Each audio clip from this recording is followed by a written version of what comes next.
Welcome to dot news. Kovvur నియోజకవర్గంలో కాంగ్రెస్ అభ్యర్థిగా పోటీ చేస్తున్నారు నారపురెడ్డి కిరణ్ కుమార్ రెడ్డి. అయితే ఈ నియోజకవర్గంలో తీసుకుంటే దాదాపు 6 సార్లు నుంచి వైసీపీ అంటే టీడీపీ నుంచి వైసీపీలోకి వచ్చారు. నల్లపురెడ్డి ప్రసన్న కుమార్ రెడ్డి ఆయన పోటీ చేస్తున్నారు. వేమిరెడ్డి ప్రశాంతి ఇప్పుడు కూటమి నుంచి పోటీ చేస్తున్నారు. సో వీరి ఇద్దరి మధ్య నారపురెడ్డి కిరణ్ కుమార్ రెడ్డి గారి ప్రయాణం ఎలా సాగుతుంది, ఆయన ఎలక్షన్ క్యాంపెయిన్ ఎలా జరుగుతుంది, యాక్చువల్గా కాంగ్రెస్ ఆల్మోస్ట్ ఇక్కడ 0 లెవెల్. సో ఆయన ఎలా ప్రచారం చేసుకుంటున్నారు ఒకసారి మాట్లాడదాం. నమస్తే అండి. ఎలా జరుగుతుంది ప్రచారం?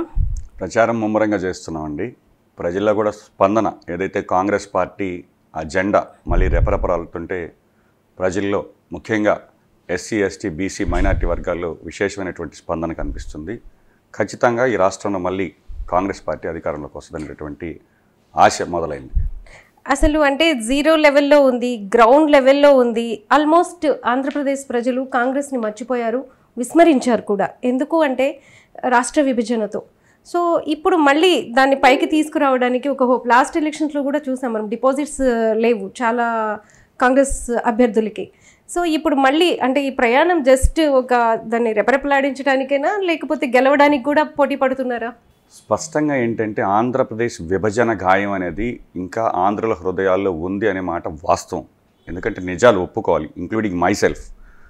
నేను కూడా కాంగ్రెస్లో ఉండేవాడిని. విభజన తర్వాత ఏదైతే రాజశేఖర రెడ్డి అభిమానులు కావచ్చు, కాంగ్రెస్ వాళ్ళందరం కూడా వైఎస్ఆర్సీపీలో జాయిన్ అవ్వడం జరిగింది. ఆ విభజించిన తీరు, ఆ గాయాల వల్ల. అయితే గత 10 సంవత్సరాలుగా ఏదైతే రాష్ట్రం విభజించారో అనివార్య కారణాల వల్ల విభజించబడింది అనేది మనం గుర్తుంచుకోవాలి. విభజన మొత్తం కూడా జరిగినటువంటి విభజన తీరు, విభజనకు సంబంధించినటువంటి ఆ డ్యామేజ్ అంతా కాంగ్రెస్ పార్టీ అనుభవించింది. కానీ ఆ రోజు బిల్లు పాస్ అయ్యేటప్పుడు విభజనకు మొదటి కారకుడు చంద్రబాబు గారు 2 కళ్ళ సిద్ధాంతాన్ని ఎత్తినెత్తుకొని ఒక లేఖ ఇవ్వడం వల్లే ఆ ప్రక్రియ మొదలైందనేటటువంటిది అది జనాల్లోకి వెళ్ళలేదు.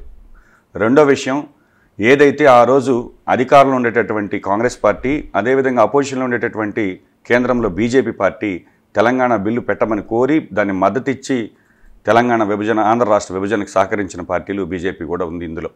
ఎందుకంటే మీరు గుర్తుంచుకోవాలి, ఆ రోజుల్లో సోనియా గాంధీ తెలంగాణ ఇస్తే చిన్నమ్మ సుష్మా స్వరాజ్ గారు, మేడం గారు ఇప్పుడు లేరు, ఆమెని తెలంగాణ చిన్నమ్మగా కొనియాడింది మనం మర్చిపోకూడదు. కాబట్టి విభజన ప్రక్రియలో అన్ని పార్టీల యొక్క హస్తం ఉంది, కానీ ఆ నష్టాన్ని కాంగ్రెస్ అనుభవించింది.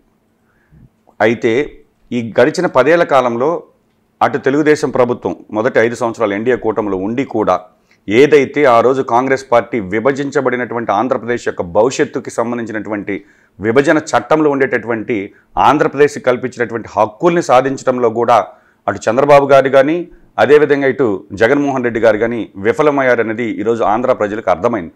మనకు ఉండేటటువంటి విభజన చట్టంలో ఉండేటటువంటి మెట్రో రైలు కావచ్చు, కడప ఉక్కు కర్మాగారం కావచ్చు, రైల్వే జోన్ కావచ్చు, స్పెషల్ కేటగిరీ స్టేటస్ అవ్వచ్చు, ఇవన్నీ అదేవిధంగా దాదాపు మెయిన్ విద్యా సంస్థలు ముఖ్యంగా చెప్పాలంటే ఇవన్నీ కూడా ఎస్టాబ్లిష్ ఈ 10 ఇయర్స్లో కూడా చేసుకోలేకపోయారంటే ఈ 2 ప్రభుత్వాలు విఫలమయ్యాయి.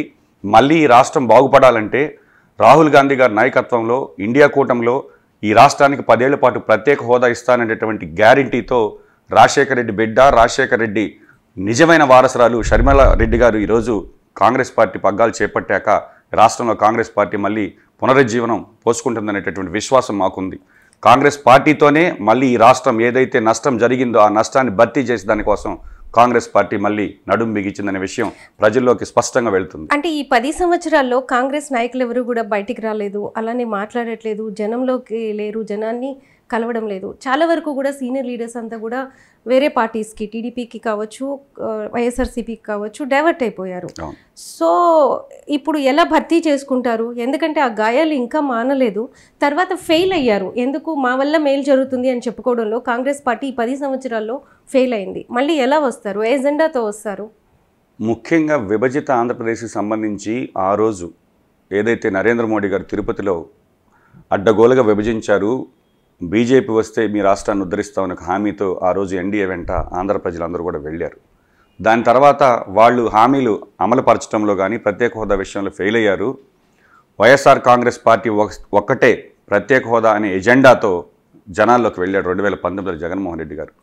ప్రతి యువతకు ఈ రాష్ట్రం బాగుపడాలంటే ప్రత్యేక హోదా రావాలి, ప్రత్యేక హోదాతోనే ఈ రాష్ట్ర అభివృద్ధి సాధ్యం, ఇండస్ట్రియల్ ఇన్సెంటివ్స్ వస్తాయి, తద్వారా మనకి గ్రాంట్స్ వస్తాయి, ఇండస్ట్రియల్ ఇన్సెంటివ్స్ వస్తాయి, ఇండస్ట్రీస్ వస్తే మనకి మళ్ళీ ఎంప్లాయ్మెంట్ జనరేషన్ ఉంటుంది, ఈ రాష్ట్రాన్ని మేము ప్రత్యేక హోదా సాధిస్తామని చెప్పినటువంటి జగన్మోహన్ రెడ్డి గారు 23 మంది ఎంపీలను పెట్టుకొని ఏ ఒక్కరోజు కూడా కనీసం పార్లమెంట్లో ప్లకార్డు కూడా ప్రదర్శించలేనటువంటి ఎంపీలు ఉండబట్టి ఈరోజు ఈ రాష్ట్రం మరింత అధోగతి పాలిందనేటటువంటి విషయం చదువుకున్న ప్రతి ఒక్కరికి అర్థమైంది. కాబట్టే తిరిగి ఏదైతే ప్రత్యేక హోదా హామీ, అదేవిధంగా మేము మా మేనిఫెస్టో వీటన్నిటితో ముందుకు వెళ్తున్నాం. ఖచ్చితంగా కాంగ్రెస్ పార్టీని ప్రజలు ఆదరిస్తున్నారు. ప్లకార్డులు ఎందుకు పట్టుకోలేదు, ఎందుకు ప్రశ్నించలేదు?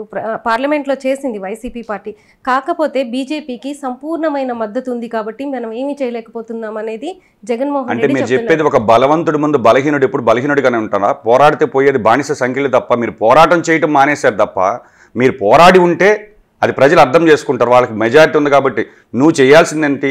ఎంతమంది అవతల వాళ్ళతో మనకేం పడి, మన హక్కులు మనం సాధించుకోవడంలో ఈ రాష్ట్రం కోసం మేము మీకు ప్రత్యేక హోదా ఇస్తారు, యువత అందరూ మీ వెంట నడిచాం, ప్రత్యేక హోదా సాధిస్తారని నమ్మకంతో మీకు ఓటేసాం. మీరు పోరాడాల్సింది పోయి అవతల వాళ్ళు వాళ్ళ మెజారిటీతో మనకేం పని మేడం? మన రాష్ట్ర హక్కులు, ఈ యొక్క యువత భవిష్యత్తుని మీరు బీజేపీకి పణంగా పెట్టి మీరు మోకరిల్లారనే విషయం ఈరోజు ఆంధ్రప్రదేశ్ ప్రజలకు అర్థమైందనేటువంటిది చెప్పాలి తప్ప, మెజారిటీ ఉంది కాబట్టి నేను అడగలేదు, రేపు కూడా మెజారిటీ వస్తుంది మీరు అడగరా? కాబట్టి మెజారిటీ పక్కే ప్రజల కోరికలన్నీ కూడా మెజారిటీ ఉన్నప్పుడు అణగదొక్కుతారా? ఇది ఆంధ్రప్రదేశ్ యొక్క అవసరాన్ని గుర్తించాల్సిన బాధ్యత బీజేపీ మీద లేదా? పోరాడాల్సిన బాధ్యత మీ మీద లేదా? మీరు అడిగినట్టు ఎంపీలు ఇచ్చారు, ఎమ్మెల్యేలు ఇచ్చారు, సంపూర్ణమైన ప్రజా మద్దతు మీకున్నప్పుడు ప్రజల పక్షాన పోరాటంలో మీరు విఫలమై మీ వ్యక్తిగత ప్రయోజనాల కోసం ఈరోజు ప్రత్యేక హోదాని తాకట్టు పెట్టిన వ్యక్తి ఎవరైనా ఉన్నారంటే జగన్మోహన్ రెడ్డి గారిని అర్థం చేసుకోవాలి. యాక్చువల్గా నిన్న మొన్నటి వరకు కూటమి కూడా మాట్లాడింది, బీజేపీ కావచ్చు, లేకపోతే టీడీపీ కావచ్చు, జనసేన కావచ్చు, ప్రత్యేక హోదా గురించి మాట్లాడారు. ఈ రోజు ఎక్కడ ఆ ప్రస్తావన లేదు. దీన్ని ఏమంటారు మీరు? ఇది ఆల్రెడీ మనం ఈ అంశం 2014 ఎన్నికల్లో చంద్రబాబు ఎన్డీఏ కూటమిలో భాగస్వామిగా ఉండి మంత్రి పదవులు అనుభవించి ఆ రోజు పోరాటాలు చేయాల్సిన వ్యక్తి, సాధించాల్సిన వ్యక్తి సాధించలేకపోయారు. రాష్ట్రం గురించి నిజంగా ఎప్పుడు గుర్తుపెట్టుకోండి మేడం, మన రాష్ట్రంలో ఉండేటటువంటి 2 ప్రాంతీయ పార్టీలు, ఒకటి తెలుగుదేశం పార్టీ కావచ్చు, 2 వైఎస్ఆర్సీ కావచ్చు, ఇవి ఏవి కూడా రాష్ట్ర ప్రయోజనాలు, దేశ ప్రయోజనాలు, ప్రజా ప్రయోజనాల కోసం పనిచేయ. ప్రాంతీయ పార్టీలు ఎప్పుడు ఒక వ్యక్తి చుట్టూ తిరుగుతాయి, వ్యక్తి యొక్క అవసరాలు, వ్యక్తిగత కక్షలతో వీళ్ళు ముందుకెళ్ళారు తప్ప ఈ 10 సంవత్సరాలు ఈ రాష్ట్రం ఇలా నాశనం అయిపోవడానికి కారణం ప్రాంతీయ పార్టీలే. కాబట్టి జాతీయ దృక్పథంతో ఏదైతే సెక్యులర్ అనే వర్డ్తో అన్ని కులాలను, అన్ని మతాలను సమానంగా పరిగణించే కాంగ్రెస్ పార్టీ అయితేనే ఈ రాష్ట్రం మళ్ళీ బాగుపడుతుందనేటటువంటి విశ్వాసం కాంగ్రెస్ వాదుల్లో, ప్రజాస్వామ్యవాదుల్లో ఈరోజు ఈ రాష్ట్రంలో ప్రారంభమైందనే దానికి ఇదొక ఉదాహరణ. అంటే కర్ణాటకలో ఒక హోప్ ఇచ్చారు, కర్ణాటకలో కాంగ్రెస్ ప్రభుత్వం వచ్చి, అలానే తెలంగాణలో ఇచ్చారు. కానీ ఆంధ్రప్రదేశ్లో చూసుకుంటే చాలా సుదూరంగా కనిపిస్తుంది. ఆ ప్రయాణంలో మీరందరూ చాలా అలసిపోతారేమో. ఒక విషయం అయితే చెప్తాను మేడం, మనం ఈరోజు దూరంగా ఉండడానికి కారణం ఏంటంటే నాయకత్వ లోపం. ఈరోజు మాకు సమర్థవంతమైనటువంటి నాయకురాలు రాజశేఖర రెడ్డి గారి బిడ్డ ఈరోజు ఆంధ్రప్రదేశ్ పీసీసీ పగ్గాలు చేపట్టిన తర్వాత అనుకున్న దానికన్నా 10 రెట్లు వేగంగా కాంగ్రెస్ అనతి కాలంలో ఈ రాష్ట్రంలో పుంజుకుందనేటువంటి మాట వాస్తవం, దాన్ని అందరూ కూడా అంగీకరిస్తున్నారు. రెండో విషయం, ఏదైతే కాంగ్రెస్ పార్టీకి సంబంధించినంత వరకు ఈరోజు మేనిఫెస్టో డిజైన్ చేశామో అది ప్రజల్లోకి చాలా సుస్పష్టంగా స్పీడ్గా వెళుతుంది. ఎందుకంటే కాంగ్రెస్ పార్టీ ఒక్కటే పేదల పక్షాన, పేదల గురించి కానీ ప్రయోజనాల గురించి ఆలోచించే పార్టీ. ఈరోజు మా మేనిఫెస్టో స్పష్టంగా మేము కొన్ని హామీలతో ముందుకు వెళ్తున్నాం. ఒకటి వచ్చేసి ప్రత్యేక హోదా 10 సంవత్సరాల పాటు ఇస్తామనేటటువంటి హామీ. ఆ ప్రత్యేక హోదా వస్తే ఎంత లాభమో మనకన్నా కూడా అపోజిషన్ వాళ్ళు ఎక్కువ ఎక్స్ప్లెయిన్ చేశారు కాబట్టి వాళ్ళకి ఐడియా ఉంటుంది ప్రజలకు. రెండోది వచ్చేసి రైతులకు 2 లక్షల వరకు రుణమాఫీ. మూడోది అంశం, ఏదైతే వలసలు ఉండకూడదు, కరువు వచ్చినప్పుడు పేదలు ఆకలితో అలమటించకూడదని ఆ రోజు కాంగ్రెస్ పార్టీ ఆలోచించి ఉపాధి హామీ పథకం, కరువు పని అనేది ఏదైతే ప్రవేశపెట్టిందో దాని యొక్క కూలి ఈ రోజుకి కూడా 200 రూపాయలుగా ఉంటే దాన్ని 400 రూపాయలు చేసేటటువంటి ఆలోచన. ఇట్లాంటి స్పష్టమైన అంశాలతో అదేవిధంగా ఈరోజు పేదలకు సంబంధించి జగన్మోహన్ రెడ్డి గారు ఇళ్ల స్థలాలు ఇచ్చారు, కానీ ఎక్కడా కూడా ఇల్లు అనేటి కట్టేసేటటువంటి పరిస్థితి లేదు. ఎందుకంటే అన్ని బేస్మెంట్ల దాకా వచ్చి ఆగిపోయాయి. ఎందుకంటే మనం ఇచ్చేటటువంటి 1,80,000 రూపాయలతో ఏమి జరగదని తెలిసి కూడా మేము ఇన్ని లక్షల ఇల్లు మంజూరు చేశామని చెప్పుకున్నాం. అందుకే కాంగ్రెస్ పార్టీ ఇల్లు లేని ప్రతి పేదవాడికి 5 లక్షల రూపాయలు మేము కాలనీ ఇంటి కోసం కేటాయిస్తామని చెప్పాం. అదేవిధంగా ఏదైతే సరుకులు అన్నీ కూడా నిత్యావసర ధరలు పెరిగిపోయాయి, కుటుంబం గడవడం పేదలకు కష్టంగా ఉందని ఆలోచించి ప్రతి గృహిణి అకౌంట్లో ప్రతి నెల 8,500 రూపాయలు యావరేజ్ మీద సంవత్సరానికి 1,00,000 రూపాయలు పేదల అకౌంట్లో వేస్తామని చెప్పాం. ఇట్లా ఏదైతే ఈ రాష్ట్రంలో పేద ప్రజలకు కావచ్చు, రాష్ట్ర సంక్షేమానికి కావచ్చు, ఇవన్నీ ఆలోచించి ఒక స్పష్టమైన మేనిఫెస్టోతో ప్రజలకు వెళ్ళాం. ప్రజలు మేనిఫెస్టోని ఆదరిస్తున్నారు. అదేవిధంగా కాంగ్రెస్ పార్టీ ఏదైతే ఇందిరమ్మ రాజ్యం ఆ రోజుల్లో దళితులు గిరిజనులకు సంబంధించినటువంటి విశేషంగా కృషి చేసినటువంటి పార్టీ కాంగ్రెస్ పార్టీ అనేది అందరి మనసుల్లో ఉంది. తిరిగి ఆ జెండా ఈ కోవూరు నియోజకవర్గంలో రెపరెపలాడుతున్నటువంటి విశ్వాసం మాకుంది. యాక్చువల్గా షర్మిల తెలంగాణ బిడ్డనని అక్కడ పార్టీ పెట్టి మళ్ళీ అక్కడ ఆ పార్టీని తీసేసి ఇక్కడికి వచ్చారు, కాంగ్రెస్లో మెర్జ్ చేశారు అక్కడ. సో మళ్ళీ ఇక్కడికి వచ్చారు. ఈరోజు ఆంధ్ర బిడ్డని అంటున్నారు, రాజశేఖర రెడ్డికి నిజమైన వారసురాలు ఆమె అంటున్నారు. అలానే జగన్మోహన్ రెడ్డి నిజమైన వారసుడిని నేనేనంటాను. ఇది ఒక కుటుంబ గొడవగా ఉంది తప్ప రెండు పార్టీల మధ్య విభేదంలో మీకు కనిపిస్తుందా? స్పష్టంగా అంటే ఎలా సపోర్ట్ చేస్తారు ఆమెను చెప్తాను. వైఎస్ షర్మిలారెడ్డి గారు జగన్మోహన్ రెడ్డి గారు అధికారంలో రావడానికి ప్రధాన పాత్ర పోషించారు. ఆ రోజు ప్రధాన పాత్ర పోషించి షర్మిలారెడ్డి గారు పాదయాత్ర కావచ్చు, బాయ్ బాయ్ బాబు క్యాంపెయిన్ కావచ్చు, ఇట్లా కష్టపడి వాళ్ళ అన్న జైల్లో ఉన్నప్పుడు పార్టీని భుజాలకు ఎత్తుకొని మోసి జగనన్న వదిలిన బాణం అని చెప్పి అన్నను అధికారంలో కూర్చోబెట్టారు. ఆ రోజు జగన్మోహన్ రెడ్డి గారు చెప్పిన మాట ఏదైతే రాజశేఖర రెడ్డి గారు అందించినటువంటి సంక్షేమ పరిపాలన, సుపరిపాలన నేను అందిస్తాననేటువంటి ఒక హామీతో, ఆయన ఇచ్చిన మాటతో, ఆయన చెప్పిన మేనిఫెస్టోతో ముందుకు వెళ్ళింది. అయితే అందుకు భిన్నంగా కుర్చీలో కూర్చున్న తర్వాత జగన్మోహన్ రెడ్డి గారి యొక్క తీరు అనుకున్న దానికి భిన్నంగా, పూర్తి భిన్నంగా ఉంది. ఎందుకంటే ఎవరైనా కానీ ఓటు వేసేటప్పుడు మంచి పరిపాలన అందించాలనేటటువంటి ఉద్దేశంతో మనం ఓటు వేస్తే జగన్మోహన్ రెడ్డి గారు మనం వేసినటువంటి ఓట్లను అడ్డం పెట్టుకుని వ్యాపారాలు చేయడం మొదలుపెట్టాడు. ఒక ఈస్ట్ ఇండియా కంపెనీ లాగా లిక్కర్ వ్యాపారం కావచ్చు. మీరు చూడండి, భారతదేశంలో ఎక్కడ ఏ రాష్ట్రంలో నాణ్యమైన ఇసుక అందుబాటు ధరలు అనేటటువంటి అడ్వర్టైజ్మెంట్ వేసిన ప్రభుత్వం ఎక్కడన్నా ఉందా అండి? ఈరోజు రైతులు కనీసం ఒక ట్రక్ ఇసుక దోలుకోవాలంటే సెబ్బోళ్ళు వచ్చి అడ్డం పడుతున్నారు. ఒక ట్రక్ గులక దోలుకోవాలంటే సెబ్బోళ్ళకి భయపడుతున్నారు. ఒక రైతు 4 ట్రిప్పులు మట్టి, చెరువులో మట్టి దోలుకోవాలంటే పర్మిషన్ కోసం చుట్టూ తిరుగుతుంటే వీళ్ళకి మాత్రం వేల టన్నులు ఎటువంటి పర్మిషన్లు ఏమి లేకుండా అక్రమ మైనింగ్, శాండ్, ల్యాండ్ ఏది దక్కితే అది ఆ విధంగా చేయడం అనేది రాష్ట్రంలో రాజశేఖర రెడ్డి పరిపాలన అనుకున్న దానికి భిన్నంగా జరుగుతుంది. రెండో విషయం, సుస్పష్టంగా ఏదైతే మద్యపాన నిషేధం ఆ రోజు అక్కచెల్లెమ్మలకు హామీ ఇచ్చాడు, తర్వాత దశల వారి నిషేధం అన్నాడు, తర్వాత రేట్లు పెంచామన్నాడు. ఈరోజు తన సొంత బేవరేజ్లో లిక్కర్ నాసిరకమైన మద్యాన్ని తయారు చేసి అది ప్రజలకు అమ్మి తద్వారా కిడ్నీలు, లివర్లు పాడైపోయి చనిపోతున్న అక్క చెల్లెమ్మల మంగళసూత్రాలు తెగిపోతున్నా కూడా కనీసం కనికరం లేని వ్యక్తి ఈ రాష్ట్ర ముఖ్యమంత్రి జగన్మోహన్ రెడ్డి గారు. ఇలా ఏదైతే రాజశేఖర రెడ్డి పేరు చెప్పుకొని, రాజశేఖర రెడ్డి వారసుని అని చెప్పుకొని, రాజశేఖర రెడ్డి గారి సుపరిపాలన అందించడంలో ఫెయిల్ అయ్యాడు కాబట్టి ఈరోజు తిరిగి బహుశా నేను అనుకుంటున్నా రాజశేఖర రెడ్డి గారి ఆత్మ ఈరోజు షర్మిలారెడ్డి గారిని ఆంధ్ర రాష్ట్రానికి పంపించిందేమో. నా పేరు నిలబెట్టేది నా నిజమైన వారసురాలు షర్మిలారెడ్డి గారు. ఏదైతే రాజశేఖర రెడ్డి గారి ఆశయం రాహుల్ గాంధీ గారిని ప్రధానమంత్రిగా చూడాలనుకున్నారో మళ్ళీ ఆ ఆశయంతో ఈరోజు షర్మిలారెడ్డి గారు రాష్ట్ర కాంగ్రెస్ పార్టీ పగ్గాలు చేపట్టారని నేను విశ్వసిస్తున్నా. ఎందుకంటే రాజశేఖర రెడ్డి గారు చనిపోయినా కూడా రాజశేఖర రెడ్డి గారు ఈరోజు అందరి హృదయాల్లో ఉన్నాడు అంటే దానికి కారణం ఒకే ఒకటి, ఆరోగ్యశ్రీ. ఈరోజు ఆరోగ్యశ్రీ పరిమితి మీరు 25 లక్షలకు పెంచాను గొప్పగా చెప్పుకుంటున్నారు. కానీ ఈరోజు నెల్లూరు పట్టణంలో ఉండేటటువంటి corporate hospitals, multi speciality corporate hospital 3 ఉన్నాయి. ఒకటి అపోలో, రెండోది వచ్చేసి కిమ్స్, మూడోది వచ్చేసి మెడికవర్. మనం వెళ్దాం రండి. ఈరోజు ఆ ఆసుపత్రిలో ఆరోగ్యశ్రీ లేదు అనేటటువంటి బోర్డు చూస్తేనే రాజశేఖర రెడ్డి గారి ఆత్మ క్షోభిస్తుంది. పేదల వైద్యం కోసం కలలుగన్న రాజశేఖర రెడ్డి ఈరోజు ఆ పేదవాడు వైద్యానికి దూరమై అలమటిస్తున్నటువంటి మాట వాస్తవా కాదా? ఈ నెల్లూరు నగర ప్రజలు, నెల్లూరు జిల్లా ప్రజలు ఒక్కసారి గమనించి మనం వేడుకుంటున్నా.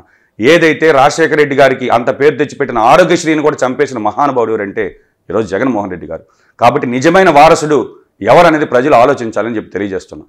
అంటే కేవలం వ్యక్తిగత ప్రయోజనాల కోసం, స్వార్థ ప్రయోజనాల కోసం మాత్రమే షర్మిల జగన్ మీద కక్షపట్టి ఇప్పుడు వచ్చింది అని అంటున్నారు. ఏమో తర్వాత అయినా వాళ్ళతో కలిసిపోవచ్చు అనేది కూడా వినిపిస్తున్న అంశం.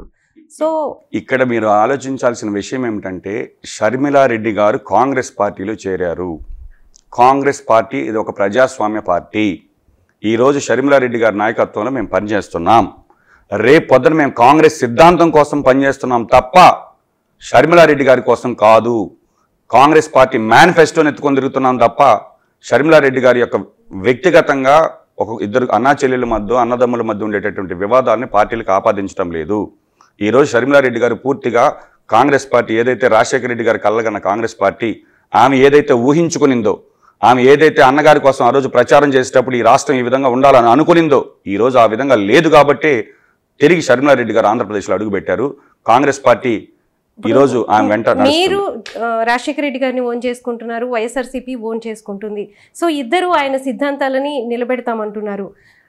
ఆయన మీద ఇప్పుడు కేసు ఇది ఆవిడ మొన్న కూడా మాట్లాడారు, మా అన్న వల్లే ఆయన పేరు రాజశేఖర రెడ్డి గారి పేరు కేసులో నమోదు చేశారు అని చెప్పి లాయర్లని వాళ్ళని కూడా ఆవిడ ప్రశ్నించారు. అందుకే వాళ్ళకి ఆ పదవులు కూడా ఇచ్చారని చెప్పేసి.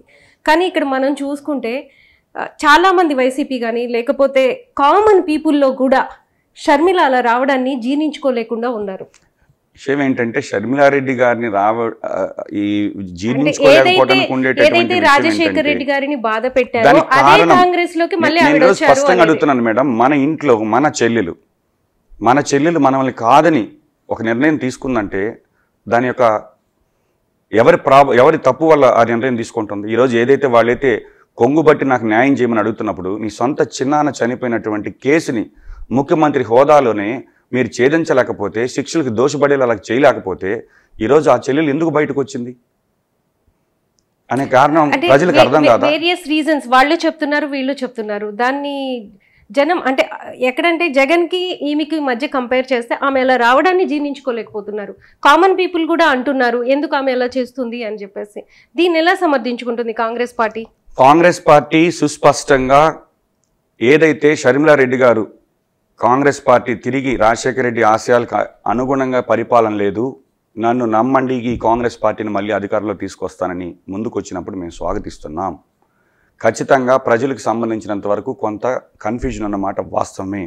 షర్మిలారెడ్డి గారు మొదటి రోజు అడుగుపెట్టినప్పుడు మీరు చెప్పిన కన్ఫ్యూజన్ ఉంది.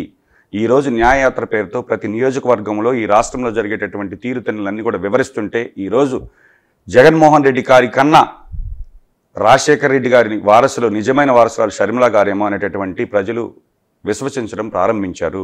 ఈరోజు అందుకే ప్రతి నియోజకవర్గంలో రాజశేఖర రెడ్డి బిడ్డగా ముందుకు వస్తున్నప్పుడు ఆదరణ పెరుగుతుంది. మీరే ఊహించుకోండి, డే 1 నుంచి ఈ రోజు కాంగ్రెస్ గ్రాఫ్ అనేది పెరిగిందా తగ్గిందా అనేది రాష్ట్రంలో మీకే అర్థమవుతుంది. ఎంత పోటీ ఇవ్వబోతున్నారు ఇప్పుడు రెండు పార్టీలకి? కాంగ్రెస్ ఇండియా కూటమి అలయన్స్ లో భాగంగా ఏదైతే మాతో కమ్యూనిస్ట్ పార్టీలు కలిసి వస్తున్నాయో ఈ యొక్క సీట్లలో 175 స్థానాల్లో కూటమి అభ్యర్థులు, ఇండియా కూటమి అభ్యర్థులు అందరం కూడా బరిలో ఉన్నాం. ఖచ్చితంగా గట్టి పోటీస్తున్నాం. కొన్ని స్థానాలు గెలవబోతున్నాం. అటువంటి స్థానాల్లో కోవూరు కూడా ఉందనేటటువంటి విషయం మీకు తెలియజేస్తుంది. కోవూరులో ఇద్దరు పెద్దవాళ్ళు అసలు అంటే డబ్బు కుమ్మించి మరీ ఫైట్ చేస్తున్నారు. వాళ్ళ మధ్య మీరు ఇలా నెట్టుకొస్తున్నారు, ఎలా ప్రచారం చేసుకుంటున్నారు, ఎలా ఉంది స్పందన, అసలు ఎలా వస్తుంది? అంటే డబ్బు కుమ్మరిస్తున్నారని మీరే చెప్తున్నారు, కనిపిస్తుంది కదా అందరి నుంచి, అదే వినిపిస్తుంది. ఏదైతే వాళ్ళ యొక్క విశ్వాసం మా దగ్గర డబ్బులు ఉన్నాయి, వేమిరెడ్డి ప్రశాంత్ రెడ్డి గారు చెప్పేది మా దగ్గర డబ్బులు ఉన్నాయి, మేము గెలవబోతున్నాం, ఆమె అయితే ఏకంగా 1,00,000 మెజారిటీ మాకు ఆల్రెడీ డిక్లేర్డ్ అయిపోయిందని కూడా చెప్తుంది. నవ్వొస్తుంది. రెండో విషయం, ప్రసన్న కుమార్ రెడ్డి గారు. నాకు ప్రత్యర్థులుగా 2 వ్యక్తులు ఉన్నారండి. 2 పార్టీలు, 2 వ్యక్తులు. వైఎస్ఆర్ కాంగ్రెస్ పార్టీ నుంచి ప్రసన్న కుమార్ రెడ్డి గారు, తెలుగుదేశం కూటమి అభ్యర్థిగా ప్రశాంత్ రెడ్డి గారు. ప్రసన్న కుమార్ రెడ్డి గారు గతంలో ఆ నియోజకవర్గం నుంచి 6 సార్లు ఎమ్మెల్యేగా ఎన్నికయ్యారు. వివిధ పార్టీల నుంచి, తెలుగుదేశం నుంచి కావచ్చు, వైసీపీ నుంచి కావచ్చు. అదేవిధంగా గతంలో మంత్రిగా పనిచేశారు. 30 సంవత్సరాలు ఒక వ్యక్తి ఆ నియోజకవర్గానికి ప్రాతినిధ్యం వహించి కనీసం తాగడానికి మంచినీళ్ళు లేని గ్రామాలను ఈరోజు మనం చూస్తున్నామంటే తిరిగి మళ్ళీ ఆ నాయకుడిని ప్రజలు ఎన్నుకోవాలా, ఎన్నుకుంటారా అనేది ఒకసారి కోవూరు ప్రజలు ఆలోచించుకోవాలి. రెండో అభ్యర్థి వేమిరెడ్డి ప్రశాంత్ రెడ్డి గారు. వేమిరెడ్డి ప్రశాంత్ రెడ్డి గారు గతంలో వైఎస్ఆర్ కాంగ్రెస్ పార్టీలో ఉన్నారు. వాళ్ళ వ్యక్తిగత ఈగోల వల్ల, విభేదాల వల్ల ఈరోజు వాళ్ళు పార్టీ మారారు. ప్రశాంత్ రెడ్డి గారు ఏ రోజు తెలుగుదేశం జెండా మోయలేదు, తెలుగుదేశం కార్యకర్త కాదు, తెలుగుదేశం నాయకురాలు కాదు. చంద్రబాబు కేవలం వాళ్ళ దగ్గర ఉండేటటువంటి సూట్ కేసులో ఉండేటటువంటి వెయిట్ని చూసి ఈరోజు తెలుగుదేశం కార్యకర్తలు, కోవూరు కార్యకర్తల అభిమానాన్ని, వాళ్ళ కష్టాన్ని ప్రశాంత్ రెడ్డి కాళ్ళ దగ్గర పెట్టాడు. ఇది చంద్రబాబు నిజంగా ఆలోచించుకోవాలి. ఏమి అర్హత ఉంటే ప్రశాంత్ రెడ్డి గారికి తెలుగుదేశం నుంచి, తెలుగుదేశం జెండా మోయలా, తెలుగుదేశం కార్యకర్త కాదు, కష్టకాలంలో కష్టాలు అనుభవించలేదు, ఇవన్నిటినీ బేరీజు వేసుకొని ఈరోజు తెలుగుదేశం కార్యకర్తల అభిమానాన్ని కూడా ప్రశాంత్ రెడ్డి కాళ్ళ దగ్గర పెట్టినటువంటి వ్యక్తి చంద్రబాబు గారు. కాబట్టి ఈరోజు డబ్బే రాజకీయాల ప్రామాణికంగా తెలుగుదేశం పార్టీ ముందుకు వెళ్తే దాన్ని రామారావు ఆత్మ కూడా క్షోభిస్తుంది. ఏదైతే తెలుగువారి ఆత్మ గౌరవం పేరుతో పార్టీ స్థాపించిన చంద్రబాబు ఈరోజు కోవూరు తెలుగుదేశం పార్టీ కార్యకర్తల ఆత్మ గౌరవాన్ని ప్రశాంత్ రెడ్డి కాళ్ళ దగ్గర డబ్బులు తీసుకొని పెట్టిన వ్యక్తి ఎవడంటే చంద్రబాబు గారు. కాబట్టి తెలుగుదేశం కార్యకర్తలందరూ ఆలోచించుకొని ఈరోజు ఒక నిర్ణయం తీసుకోవాల్సినటువంటి సమయం ఆసన్నమైంది. ఇదే కనుక పునరావృతం అయితే రాష్ట్రంలో డబ్బే ప్రజాస్వామ్యాన్ని కూని చేస్తుందనే దానికి ఈరోజు చంద్రబాబు తీసుకున్నటువంటి నిర్ణయం ఒక ఉదాహరణ అని కోవూరు ప్రజల్ని ఒకసారి ఆలోచించమని వేడుకుంటున్నా. నేను చెప్తున్న గర్వంగా, మీరు ఏ గుడికి రమ్మన్నా, ఏ మసీదుకి రమ్మన్నా, ఏ చర్చికి రమ్మన్నా వస్తా. ముగ్గురం ప్రమాణికం చేద్దాం. డబ్బు మద్యం లేకుండా ఒక ఎజెండాతో ముందుకు వెళ్దాం. ఏ పార్టీని ఈరోజు కోవూరు నియోజకవర్గ ప్రజలు ఆదరిస్తారో చూద్దాం. ఆ దమ్ము ధైర్యం మీకుంటే నేను సిద్ధంగా ఉన్నా అని ఇరు పార్టీల అభ్యర్థులు తెలియజేస్తున్నాను. మీ కుటుంబం చూసుకుంటే వైఎస్ఆర్సీపీతో సత్సంబంధాలతో ఉన్నారు, మీ గ్రామం చూసుకున్నా ఏదైనా. సో ఇప్పుడు కాంగ్రెస్ పార్టీకి మీకు ఎంతవరకు సపోర్ట్ వస్తారు మీ కుటుంబం నుంచి? మీరు కూడా గతంలో వైసీపీతోనే ఉన్నారు. వైఎస్ఆర్ కాంగ్రెస్ పార్టీకి సంబంధించి ఆ రోజు రాజశేఖర రెడ్డి గారి అభిమానంతో జగన్మోహన్ రెడ్డి గారి జెండా 13 సంవత్సరాలు నేను మోసాను. వైఎస్ఆర్ కాంగ్రెస్ పార్టీలో ఒక సామాన్య కార్యకర్తగా పార్టీ కోసం సర్వేపల్లి నియోజకవర్గంలో నేను పనిచేశాను. నేను గతంలో ఆ విలేజ్కి సర్పంచ్గా పనిచేశాను.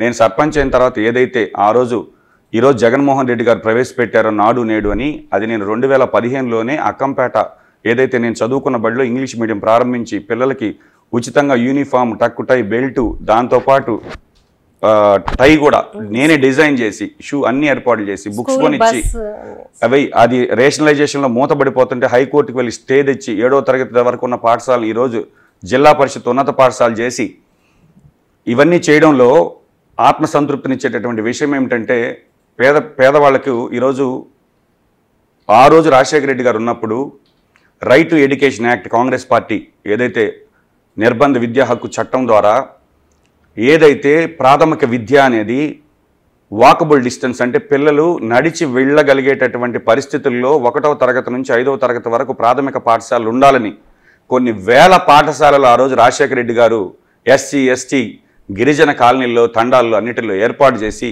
1వ తరగతి నుంచి 5వ తరగతి వరకు పిల్లవాడు తన బుక్స్ పట్టుకొని నడుచుకొని వెళ్ళి స్కూల్కి వెళ్ళాలనేటటువంటి ఆలోచన చేసి ఆ రోజు పాఠశాల ప్రారంభిస్తే ఈరోజు జగన్మోహన్ రెడ్డి గారు 3వ తరగతి నుంచి 8వ తరగతి వరకు హై స్కూల్ మెర్జ్ చేసి ఆ 3వ తరగతి పిల్లవాడు కనీసం 1 కిలోమీటర్ 2 కిలోమీటర్ల దూరం ఏ విధంగా నడిచి రాగలడు, వాళ్ళ రవాణా సదుపాయాలు ఏంటి, ఎందుకంటే నిద్ర లేస్తే రెక్కాడితే కానీ డొక్కాడిని గ్రామాలు, పేదల్లో ఉండేటటువంటి ఆ గిరిజన తండాలు, ఎస్సీ, ఎస్టీ కాలనీలో ఉదయాన్నే పనికి వెళ్ళిపోతారు తల్లిదండ్రులు.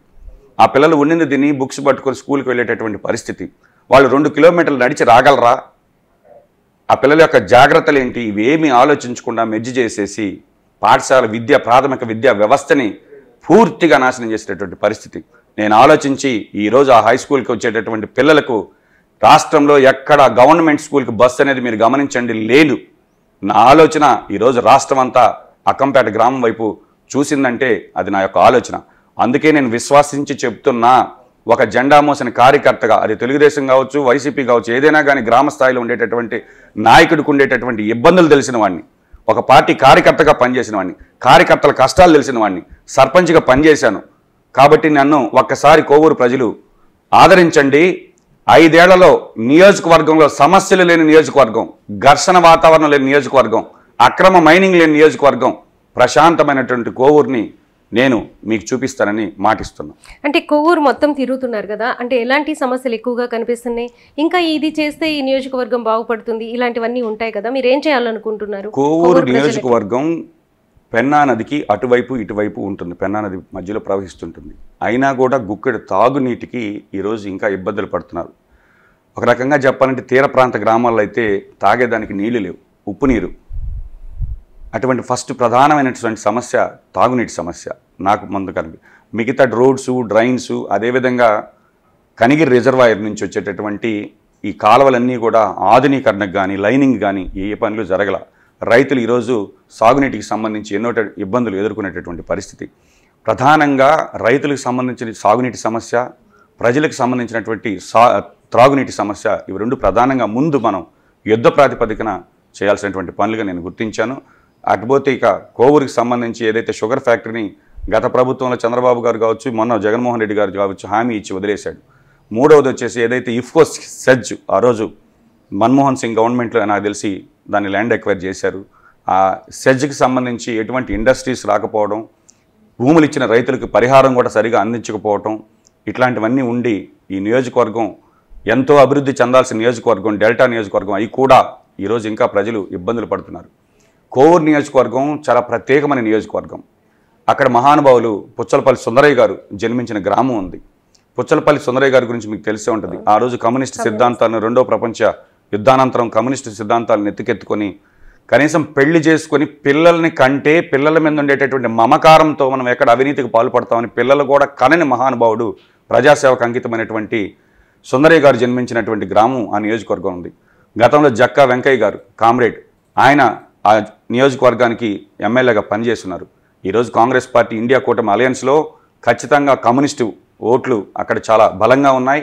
అదేవిధంగా ఈరోజు ఏదైతే తెలుగుదేశం, వైఎస్ఆర్సీపీ ఈ రెండు పార్టీలు కూడా బీజేపీకి ఒకరు డైరెక్ట్గా మద్దతు ఇస్తే ఇంకొకరు ఇండైరెక్ట్గా మద్దతు ఇస్తున్నారు. ఈ రెండింటికి ఓటు వేస్తే అది బీజేపీకి వేసినట్టే అనేటటువంటి ఆలోచన ఈరోజు క్రిస్టియన్ మైనార్టీలు కావచ్చు, ముస్లిం మైనార్టీలు కావచ్చు స్పష్టంగా అర్థమైంది.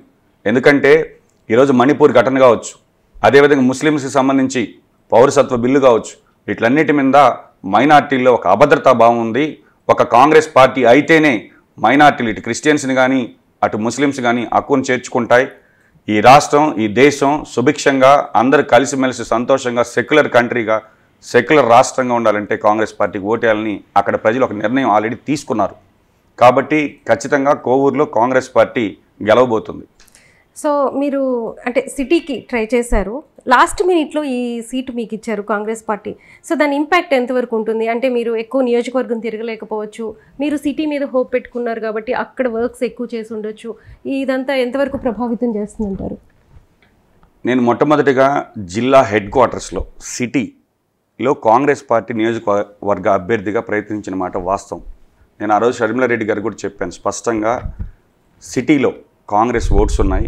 ఈ సిటీ అనేది కాంగ్రెస్కి ఎప్పటి నుంచో ఆనవ వివేకానంద రెడ్డి గారు కావచ్చు, వీళ్ళందరూ కూడా కాంగ్రెస్కి గట్టి ప్రభావం ఉన్నటువంటి నియోజకవర్గం సిటీ అని చెప్పి అడిగాను. కానీ అలయన్స్ కూటమిలో భాగంగా అది కమ్యూనిస్టులు కోరడంతో ఆ సీటు నాకు షర్మిలారెడ్డి గారు కేటాయించలేకపోయారు.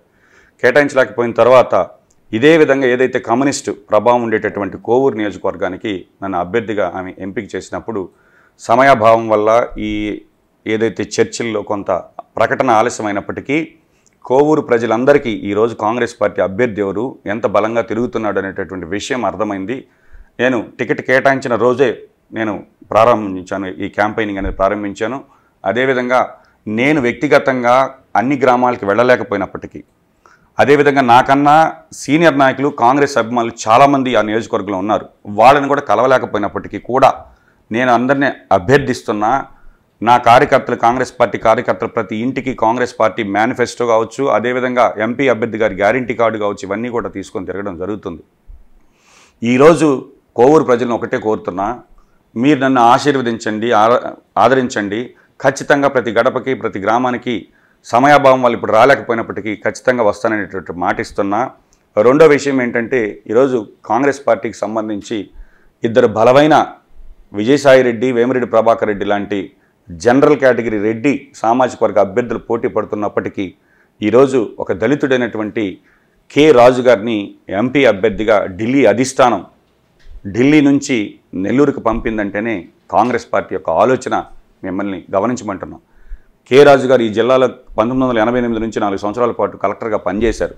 పనిచేసే సమయంలో ఏదైతే అందరూ వేలు ముద్ర లేకూడదు, కనీసం వాళ్ళ సంతకం అన్నా వాళ్ళు పెట్టగలగాలి అనేటటువంటి ఒక లక్ష్యంతో ఆ రోజుల్లోనే దాదాపు 7,000 మంది ఎంతమంది వాలంటీర్ని, ఎటువంటి ధనం ఆశించకుండా వాలంటీర్గా సేవ చేసేటటువంటి వాలంటీర్ని గుర్తించి అక్షరాస్యత ఉద్యమాన్ని చేపట్టి తద్వారా రాత్రి బడి, అంటే ఇప్పుడు కూడా కొన్ని ఊళ్ళలో మనం రచ్చల మంది కూర్చున్నప్పుడు అంటాం నీదేమన్నా రాత్రి బడి చదువు అని, అంటే అలా రాత్రి బడి ప్రారంభించి వాళ్ళు పనికి వెళ్ళొచ్చిన తర్వాత 1 గంట కూర్చోబెట్టి వాళ్ళకి అక్షరాలు నేర్పించి సంతకాలు పెట్టించినటువంటి వ్యక్తిని ఈరోజు కాంగ్రెస్ పార్టీ పార్లమెంట్ అభ్యర్థిగా ప్రకటించిందంటేనే కాంగ్రెస్ పార్టీ సిద్ధాంతం ఏంటో ప్రజలు అవగాహన చేసుకోవాలి.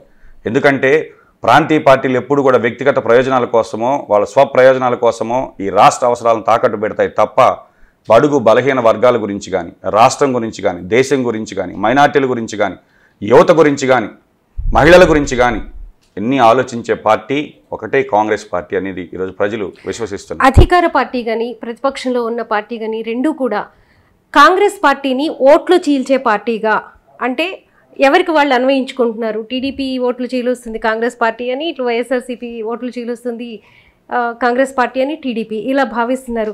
మీది ఓట్లు చీల్చే పార్టీగా నిలవబోతుందా, లేకపోతే ఎలా ఉండబోతుంది ఈ ఎలక్షన్స్లో? సమస్య ఏంటంటే ఓటర్ యొక్క ఆలోచన విధానం ఈరోజు మారుతుంది. ఈరోజు నేను మళ్ళీ కోరుకుంటున్నా, నేనేదో ఒక పార్టీకి లాయల్గా ఉన్నాను, మా తండ్రి గారు కాంగ్రెస్ పార్టీ లేదా మా తండ్రి గారు తెలుగుదేశం పార్టీ కాబట్టి ఆ కుటుంబం అంతా అలానే ఓటు వేయాలనేటటువంటి దృక్పథం నుంచి ఈరోజు ప్రతి యువత ఓటు వేసే ముందు మీ ముందుండేటటువంటి జెండాలేంటి, వాటి యొక్క ఎజెండాలేంటి, అభ్యర్థులేంటి, అభ్యర్థుల యొక్క అర్హతలేంటి, ఇవన్నీ ఆలోచించి ఓటు వేయమని ఈరోజు కాంగ్రెస్ పార్టీ అభ్యర్థిగా నేను వేడుకుంటున్నాను. ఎందుకంటే ఏదో ఓట్లు చేల్చాలనో లేదా ఇంకొకరి ప్రయోజనాల కోసమో ఈరోజు కిరణ్ కుమార్ రెడ్డి పోయి తిరగటం లేదు. మేము ఖచ్చితంగా తెలుగుదేశం పార్టీ విధానాలను ఎండగడుతున్నాం. అదేవిధంగా వైఎస్ఆర్ కాంగ్రెస్ పార్టీలో జరిగినటువంటి అవినీతి, రెండోది వచ్చేసి ఏదైతే సుపరిపాలన వైసీపీ అవినీతి మీద, లేకపోతే వైసీపీ దీని మీదనే ఎక్కువ కాన్సంట్రేషన్ కాంగ్రెస్ పార్టీ చేసినట్టు లేదు. ఇక్కడ అవినీతి గురించి మనం ఎంత తక్కువ మాట్లాడుకుంటే అంత మంచిది. ఎందుకంటే అవినీతి అనేది రాజకీయాల్లో అంతర్భాగం అయిపోయింది అనేటటువంటి దృక్పథంతో ప్రజలు ఉన్నారు. మేము ఒకటే చెప్తున్నాం, సుపరిపాలన, గుడ్ గవర్నెన్స్.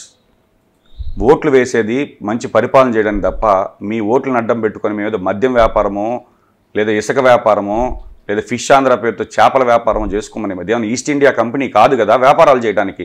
ప్రభుత్వం యొక్క బాధ్యత ఏంటంటే వాళ్ళకి ప్రజలకు అవసరమైనటువంటి చట్టాలను రూపొందించడం, వాటిని సరిగా అమలు చేయటం.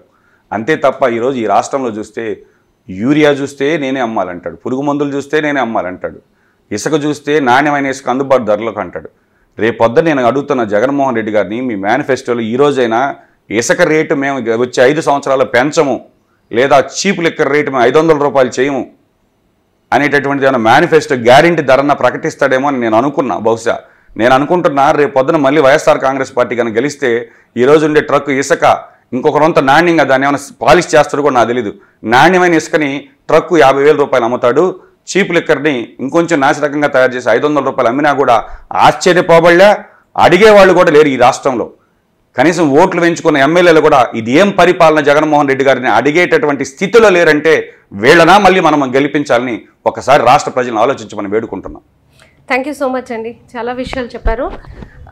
కాంగ్రెస్ పార్టీ రాష్ట్ర విభజన తర్వాత కాంగ్రెస్ పార్టీ రాష్ట్రంలో అసలంటూ లేకుండా పోయింది. కానీ ఇప్పుడిప్పుడే ఒక అడుగులు వేస్తూ మళ్ళీ వాళ్ళు అధికారంలోకి రావడానికి, లేకపోతే ప్రజల్లోకి వాళ్ళు మమైకం అవ్వడానికి ప్రయత్నిస్తున్నారు. ఈ నేపథ్యంలోనే ఈ ఎలక్షన్స్లో చాలామంది క్యాండిడేట్స్ నిలబడ్డం కానీ గెలుపు కోసం వాళ్ళ ప్రయత్నం వాళ్ళు చేస్తూ ఉన్నారు. అలానే కిరణ్ కుమార్ రెడ్డి గారు కూడా తన ప్రయత్నం తను చేస్తున్నారు. నియోజకవర్గంలో, కొవ్వూరు నియోజకవర్గంలో ఎలాంటి మార్పులు తీసుకురావాలి అనే విషయం మీద తన ప్రయత్నం తను చేస్తానని చెప్తున్నారు. థ్యాంక్ యూ సో మచ్ అండి. Thank you. Please subscribe .news.